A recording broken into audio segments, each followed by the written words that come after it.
Welcome to the Story of Money by Ash Stewart. Episode 026, Meeting Malthus, and his trap and a wry bundle of ironies.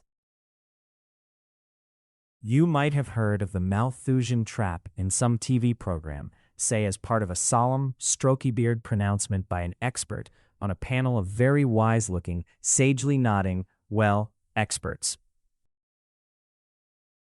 We haven't met our fictional friends lately. Brenda has news for Steve, Bryan, and Irene. The coming weekend is to be another one of those once-a-few-years lavish banquets thrown by the Lord Mayor to all the townsfolk. This is a tradition when there has been a bumper harvest that year.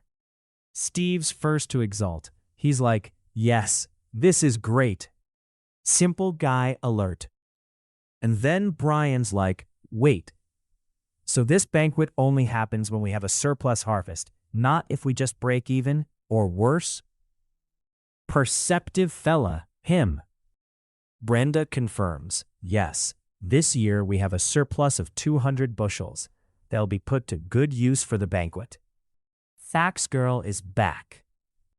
And then Irene goes, "Wait a minute, if all the surplus is used up in one grand party after harvest, what progress are we making in the long term by way of additional grain accumulation and reinvesting?"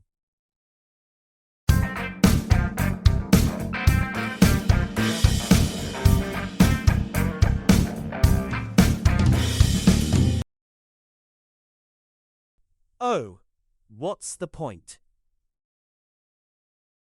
So can see the contours of the trap emerging. Thomas Malthus in the late 1700s posited this cycle. An increase in a population's food production leads to an improvement in their condition, but only temporarily, as it leads to greater population, which leads to resource depletion on account of greater consumption. Then starvation, famine, and disease, and thus a drop in the population, and back to square one.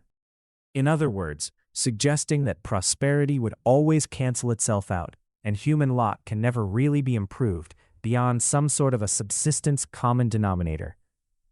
One might see a kind of zero-sum game cruel gruel with lots of oh-what's-the-point toppings thrown in.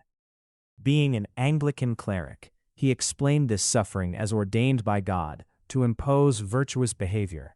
Furthermore, Malthus had certain ideas around population control and dealing with the lower classes, ideas of the sort we wouldn't be particularly comfortable talking about in decent discourse.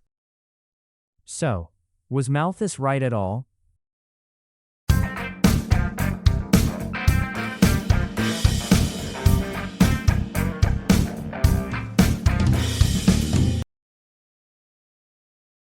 Time warp traps and steam valves.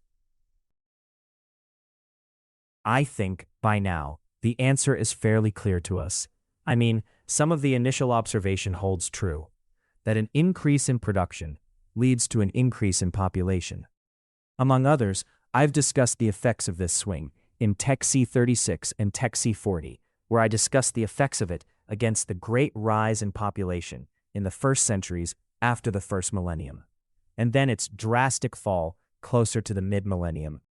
In fact, this had indeed been the lot of human societies since the dawn of agriculture and sedentary civilization, Tech C10.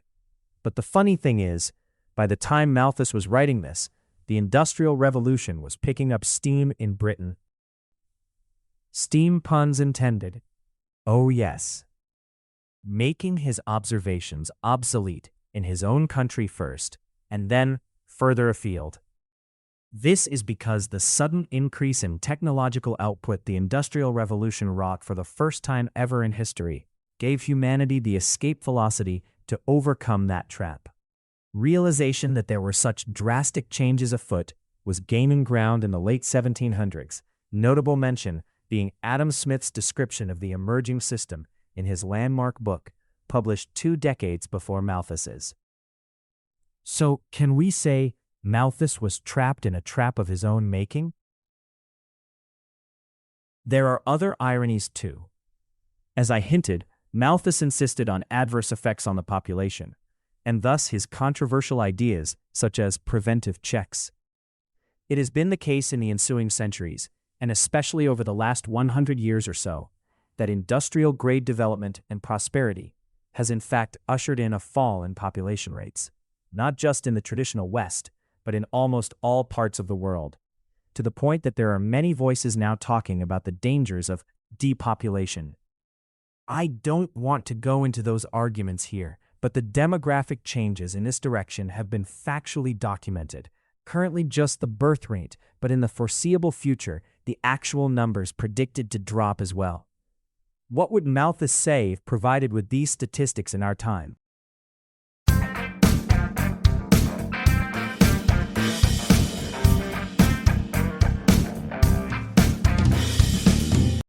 What Malthus failed to see was the power of technological ingenuity and the economic effects of harnessing technology. I discussed the first of these in my technocentric series and will continue to tackle the latter aspect in this series. In any case, what are we to learn from all this? Malthus might have been too late in formulating his idea. Like investing in a large candle factory, just as Edison was electrifying the place. But his theory does help us appreciate the hockey stick phenomenon of technological progress and human prosperity brought about, warts and all, by the Industrial Revolution. Would we really want to go back to the, Malthusian misery of the Middle Ages? And how many of the latest strokey-beard theories of our own day would future history prove to be massively Malthusianly mistaken?